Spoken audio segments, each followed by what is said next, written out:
Hey everybody, welcome back to Hoppy in the Grain. It has been a while. Happy holidays for everybody.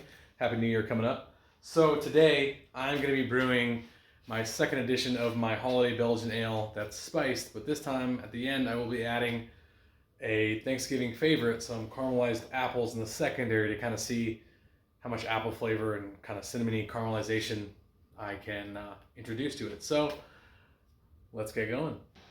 So for this batch, it's relatively simple. Maybe a little bit of a tweaking I've done just out of some personal preference. We're going to be using some Belgian Pilsner, some Vienna, and some Munich with a small addition of white wheat. I just like adding that to a lot of my beers. I just kind of like the, I don't know if it's the head retention or maybe a little bit of the body it provides, but we're going to be adding that. We're going to be using some Hallertau hops and some Saz, just 1 ounce each. And then for the yeast, we're using Imperial Gnome. And then I'm going to throw in a little bit of a cinnamon stick, about a half a piece, in the last 15 to 20 minutes of the boil, and that's it. It's pretty simple. Salts have been added. pH level is about 5.3 in the grains. 9 pounds total, and this is a 2.5 gallon batch. So this is only my third attempt at making a Belgian beer. My second attempt for the holiday beer, which I made a year ago, and there is a video on that, I believe, and also the taste test. So if you want to go check it out, feel free to like and subscribe to Hoppy in the Grain. I appreciate it, to join the brewing journey and all things beery. So this beer is a little off the traditional method. And like I said, I'm not really the most experienced at this style. If there's somebody I recommend checking out, shout out to the apartment brewer. Even though I'm pretty sure they live in a house now, but pretty sweet basement brewery setup you got going. So cheers there. But check out his channel, the Apartment Brewer. He does a lot more of the European styles, and he's got some pretty good beers and ideas on how to do them, and breaks it down pretty simple. So I've learned a lot from him, among many. So we got about an hour, and we come back to boil. So we are done with our mash. I did do a 20-minute mash out of 170, and I am going to boil for about 75 minutes to eliminate some of the DMS.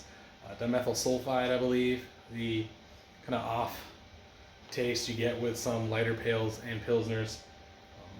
I just know a little bit about that if you want to look more into it. Research how to kind of eliminate and lower your DMS, but using a majority of a pilsner grain bill or really light pale can kind of do that. So I'm going to try to eliminate that by doing a little bit of a longer boil. Hopefully that kind of kills off some of the DMS. So we'll see. First hop addition is Hallertau, 1 ounce. 20 minutes left, 1 cinnamon stick.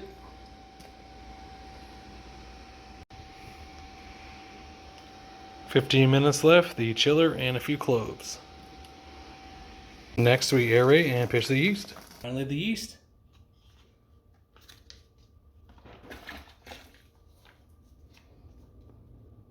Brew day is complete. I have it all here in my anvil fermenter.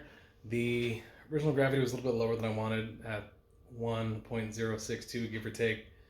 I'm hoping that the alcohol will finish a little bit lower once I put in the caramelized apple, and then I am making a tincture with some Douglas fir brandy and a little bit of a coconut hibiscus rum. Just thought I'd throw in a touch to see if that would do anything at all, but I guess we will check it out in the next couple months. So if you like this video, please like and subscribe. Hoppy in the Grain. I appreciate everybody watching.